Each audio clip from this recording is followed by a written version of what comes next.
Bonjour et bienvenue chez Inconsciente, le podcast qui parle d'hypnose humaniste, ericksonienne, de PNL, de communication non violente et de transgénérationnelle. Je m'appelle Pascaline Nogrette Mipoudou, hypnothérapeute à Bordeaux et facilitatrice en communication non violente. Passionnée par le corps et l'esprit et les liens entre les deux, je suis très motivée pour partager et simplifier tous ces outils que j'ai découverts toute seule, en formation ou dans des bouquins. Les citations. Je me suis rendu compte alors, par moi-même, au cours des consultations individuelles que je donnais et par mon observation, qu'il pouvait exister un lien entre les émotions, les pensées et les maladies. Jacques Martel.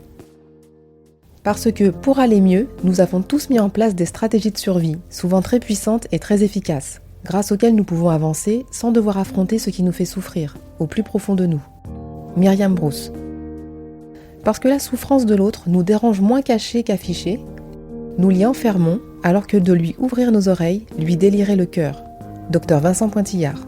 Je vous retrouve aujourd'hui pour vous parler psychosomatique, terme très péjoratif dans les années 80-90. Aujourd'hui, on écoute de plus en plus le corps, même si les gens sont dubitatifs quand je leur dis d'analyser les pensées qu'ils ont eues juste avant d'éternuer. Au collège, en 5e, j'avais mal au ventre tous les mercredis. Plusieurs passages chez le médecin, qui n'ont pas donné grand-chose, et hop, me voilà affublée de l'étiquette maladie psychosomatique. En gros, le médecin ne sait pas, les examens ne disent rien, donc comme il faut bien dire quelque chose, on part là-dessus. J'ai découvert la psychosomatique 20 ans plus tard, en atterrissant dans le service du professeur Pointillard. J'ai été accueillie par un infirmier qui m'a tendu le mémoire de diplôme universitaire du docteur. Je l'ai pris en me disant que c'était un peu comme le livret d'accueil du service. En fait, ce mémoire était un concentré de consultations préopératoires. Vincent posait des questions peu communes à ses patients, leur demandant ce qu'ils avaient vécu dans leur enfance, dans leur couple, etc. Les réponses sont effarantes. Abus sexuels, inceste, violences physiques et psychologiques, toujours les mêmes qui reviennent avec les mêmes symptômes physiques. Les traumas de l'enfance auraient-ils donc un impact sur les lésions physiques ? C'est sûr. En relisant 10 ans après ce mémoire, je me rends compte que mon anamnèse péchue ressemble étrangement à ces consultations hors normes. Merci à mon inconscient qui a absorbé toutes ces informations, cet autre point de vue qui a révolutionné ma vie professionnelle et plus tard ma vie personnelle. À cette époque-là, je boudais le livre de Jacques Martel, le dictionnaire des malaises et des maladies. Et puis un jour, pour des raisons perso, j'avais très mal aux pieds, je l'ai acheté et j'ai pas été déçue. C'est à cette époque-là que j'ai revisité la symbolique du côté droit et du côté gauche. Définitivement pour moi, le côté du cœur à gauche sera le côté féminin et le droit, le masculin. Après l'avoir testé plusieurs fois avec différents patients à l'hôpital, je n'ai plus de doute. Vous pouvez essayer vous aussi, un bobo quelque part, 24 à 48 heures après une émotion avec quelqu'un, et vous commencerez à vous faire votre idée.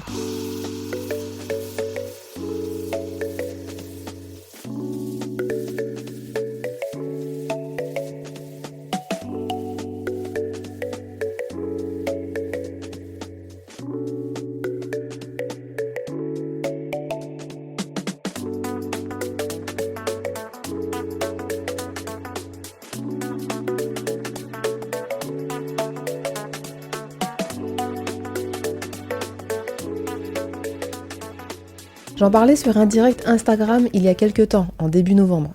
Désolée pour la redite, mais j'aimerais que cette histoire soit partagée au maximum de personnes, thérapeutes ou non. Je travaille alors en ORL, en 2015-2016. Je suis kiné et je m'occupe de la réhabilitation à la marche, à l'autonomie, la kinésithérapie respiratoire quand il y a besoin, la rééducation faciale également. Je m'occupe à l'époque d'une femme qui vient de se faire opérer d'une tumeur bénigne de la glande parotide droite.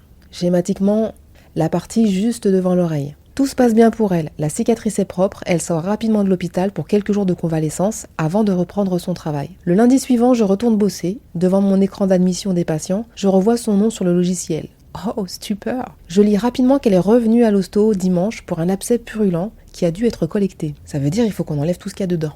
Je ne perds pas de temps, je vais dans le service, je la croise dans les couloirs et elle m'explique qu'elle a dû revenir en urgence pour collecter l'abcès qui est à gauche. Rien à voir avec la parotidectomie, à droite. Elle a un gros pansement blanc sur le cou, bien épais. Je lui demande « Mais qu'est-ce qui s'est passé ce week-end ?» Et elle me dit « Rien ?» pensant sûrement qu'il n'y avait rien en lien avec cette infection.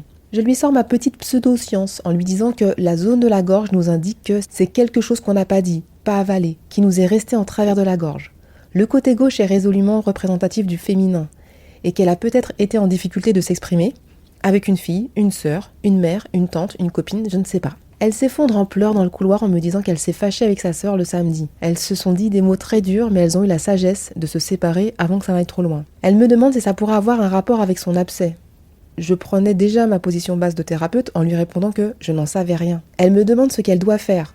Je continue, mais je ne sais pas. Elle me dit « crever l'abcès ?» et je lui réponds « bah ouais, par exemple ».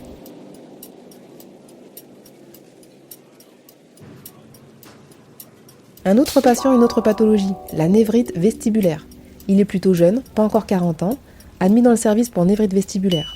Une pathologie qui, comme je l'ai appris dans les livres, est due à un virus qui viendrait se poser sur le nerf vestibulaire, nerf responsable de l'équilibre. En pleine crise, le patient arrive aux urgences avec des signes qui font craindre l'accident vasculaire cérébral. Donc ils y vont à fond sur tous les examens complémentaires. Une fois l'AVC écarté, on se penche gentiment sur le nerf vestibulaire et là, on voit que c'est n'importe quoi. Et hop, direct le service ORL, otorhinolaryngologie, pour une intraveineuse de médicaments censée calmer le jeu et remettre à nos patients les yeux en face des trous. Ce qui m'a toujours interpellée, c'est qu'en 3 ans de service, à marcher bras dessus avec des patients non masqués, à tenir le haricot sans sourciller pendant qu'ils vomissaient, moi je l'ai jamais chopé ce virus de la névrite vestibulaire. Donc je me suis mise à poser des questions, comme avec la dame qui avait son abcès purulent dans le cou. Mais qu'est-ce qui vous est arrivé la semaine dernière ? C'est quoi votre vie ces derniers mois ? Et là, bien sûr, mes oreilles entendent toutes sortes de mots appartenant au champ lexical de l'équilibre. J'ai perdu pied, je ne sais plus où donner de la tête, le ciel m'est tombé sur la tête, le sol s'est dérobé quand j'ai appris telle nouvelle, etc. Ce monsieur me dit qu'il est tiraillé entre ces 2 activités. D'un côté, il monte sa boîte, gros investissement en temps, en énergie, et de l'autre, il est toujours salarié. Il veut continuer à faire les choses bien pour ne pas pénaliser son entreprise. J'en ai un autre, un retraité, névrite vestibulaire également. Lui, il est tiraillé entre sa retraite al dente depuis 2 ans et son ancien travail, où on lui demande de refaire un mi-temps pour reformer des remplaçants. Il a tout tenté. Il a essayé d'étaler son temps de différentes façons sur la semaine, mais il n'y arrive pas. Il me dit incrédule, je n'arrive pas à trouver un juste équilibre dans ma vie. Chaque patient, en me racontant un bout de sa vie, m'offre tout le champ lexical de l'équilibre ou du déséquilibre. Le sol s'est dérobé sous mes pas, ça m'a soufflé, ça m'a mis une claque. Je trouve pas d'équilibre dans ma vie, je perds pied, je sais plus où donner de la tête.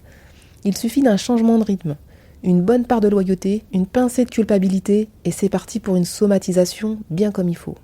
Ces prises de conscience auront permis des temps d'hospitalisation plus courts, ce qui n'est pas toujours du goût de l'institution. Je parle pour les névrites bien sûr, car en ce qui concerne les cancers, les signes sont là depuis longtemps et pas écoutés ou pas pris en charge. Je dis souvent que l'inconscient fait sonner une petite clochette pour dire que ça ne va pas. Et puis si on n'écoute pas, la clochette, elle se fait alarme, elle sonne plus fort. J'ai dans mes pensées et dans mon cœur un patient opéré d'une laryngectomie totale, c'est-à-dire qu'on lui a retiré toutes les cordes vocales. Nous communiquons par mime ou en écrivant sur papier ou sur Velleda. Un jour, nous sommes tranquilles dans sa chambre. Après les exercices, je lui demande si, avant le cancer, il a vécu un événement douloureux. Que le cancer de la gorge peut être quelque chose qu'il n'a pas dit, pas avalé ou qui lui est resté en travers de la gorge. Il me fait signe avec la main que c'est la dernière phrase que j'ai dite, quelque chose qui lui est resté en travers de la gorge. Il m'écrit que sa femme était hospitalisée depuis un moment et qu'elle rentrait enfin à la maison.